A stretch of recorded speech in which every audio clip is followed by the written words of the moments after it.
이번 시간은 전설적인 사이먼의 강의를 통하여 뇌의 변형계 림빅과 우리에게 미치는 영향을 알아보도록 하겠습니다. 참고로 림빅 시스템은 본 채널 추천 영상 62강 림빅 시스템을 참고하시면 됩니다.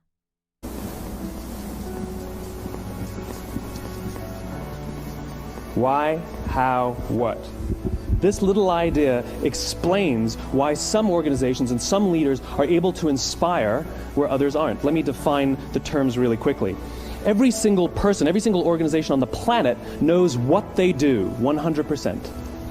Some know how they do it, whether you call it your differentiating value proposition or your proprietary process or your USP. But very, very few people or organizations know why they do what they do.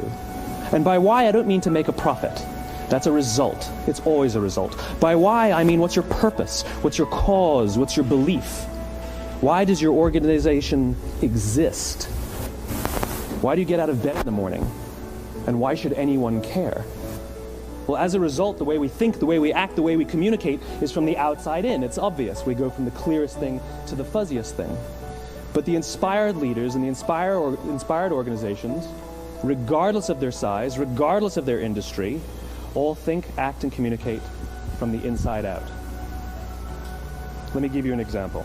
I use Apple because they're easy to understand and everybody gets it. If Apple were like everyone else, a marketing message from them might sound like this. We make great computers.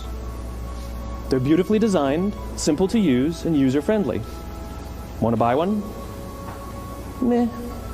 And that's how most of us communicate. That's how most marketing is done, that's how most sales is done, and that's how most of us communicate interpersonally. We say what we do, we say how we're different or how we're better, and we expect some sort of behavior, a purchase, a vote, something like that.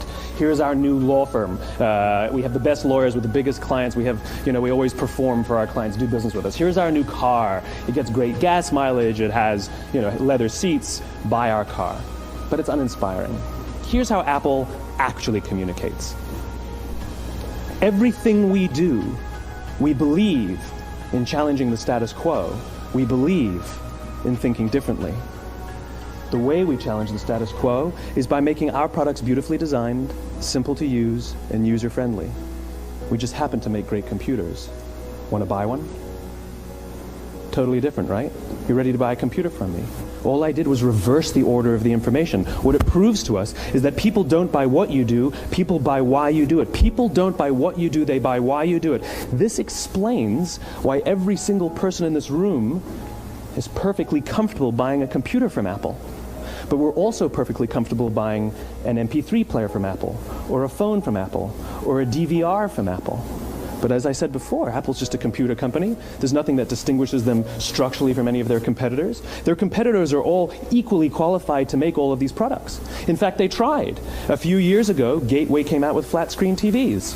They're eminently qualified to make flat-screen TVs. They've been making flat-screen monitors for years. Nobody bought one. And Dell came out with MP3 players and PDAs. And they make great quality products, and they can make perfectly well-designed products, and nobody bought one. In fact, talking about it now, we can't even imagine buying an MP3 player from Dell. Why would you buy an MP3 player from a computer company? But we do it every day. People don't buy what you do, they buy why you do it. When we communicate from the outside in, yes, people can understand vast amounts of complicated information like features and benefits and facts and figures. It just doesn't drive behavior. When we communicate from the inside out, we're talking directly to the part of the brain that controls behavior, and then we allow people to rationalize it with the tangible things we say and do. This is where gut decisions come from. Sometimes you can give somebody all the facts and your figures, and they say, I know what all the facts and details say, but it just doesn't feel right. Why would we use that verb? It doesn't feel right. Because the part of the brain that controls decision-making doesn't control language. And the best we can muster up is, I don't know, it just doesn't feel right. Or sometimes you say you're leading with your heart or you're leading with your soul. Well, I hate to break it to you, those aren't the other body parts controlling your behavior. It's all happening here in your limbic brain, the part of the brain that controls decision-making and not language.